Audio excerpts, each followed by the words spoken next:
एक समय की बात है। एक गांव में एक मूर्तिकार रहता था। मूर्तिकला के प्रति अत्यधिक प्रेम के कारण उसने अपना संपूर्ण जीवन मूर्तिकला को समर्पित कर दिया था। परिणामतः वह इतना पारंगत हो गया था कि उसकी बनाई हर मूर्ति जीवंत प्रतीत होती थी।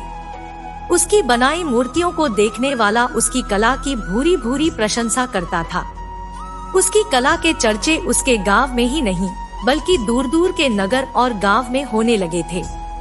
ऐसी स्थिति में जैसा सामान्यतः होता है वैसा ही मूर्तिकार के साथ भी हुआ। उसके भीतर अहंकार की भावना जागृत हो गई।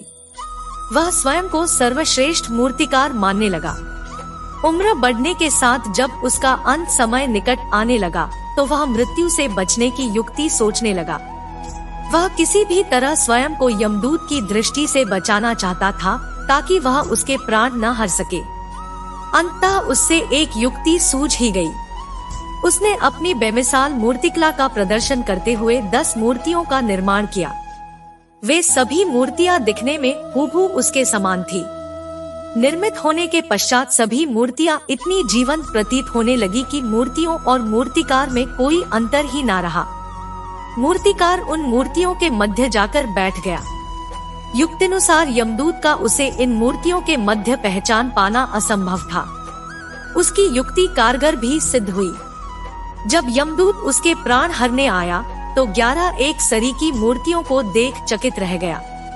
वह उन मूर्तियों में अंतर कर पाने में असमर्थ था, किंतु उसे ज्ञात था कि इन्हीं मूर्तियों के मध्य मूर्तिकार छुपा बैठा है। मूर्तिकार के प्राण हरने के लिए उसकी पहचान आवश्यक थी। उसके प्राण न हर पाने का अर्थ था प्रकृति के नियम के विरुद्ध जाना। प्रकृति के नियम के अनुसार मूर्तिकार का अंत समय आ चुका था। मूर्तिकार की पहचान करने यमदूत हर मूर्ति को तोड़कर देख सकता था, किंतु वह कला का अपमान नहीं करना चाहता था। इसलिए इस समस्या का उसने एक अलग ही तोड़ निकाला। उसे मूर्तिकार के अहंकार का बोध था।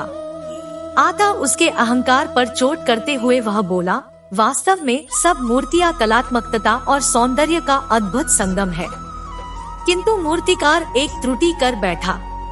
यदि वो मेरे सम्मुख होता तो मैं उसे उस त्रुटि से अवगत करा पाता। अपनी मूर्ति में त्रुटि की बात सुन अहंकारी मूर्तिकार का अहंकार जाग गया। उससे रहा नहीं गया और झट से अपने स्थान से उठ बैठा और यमदूत से बोला, त्रुटि? असंभव। मेरी बनाई मूर्तियां सर्वदा त्रुटिहीन होती है। यमदूत की युक्ति काम कर चुकी थी। उसने मूर्तिकार को पकड़ लिया और बोला, बेजान मूर्तियां बोला नहीं करती और तुम बोल पड़े।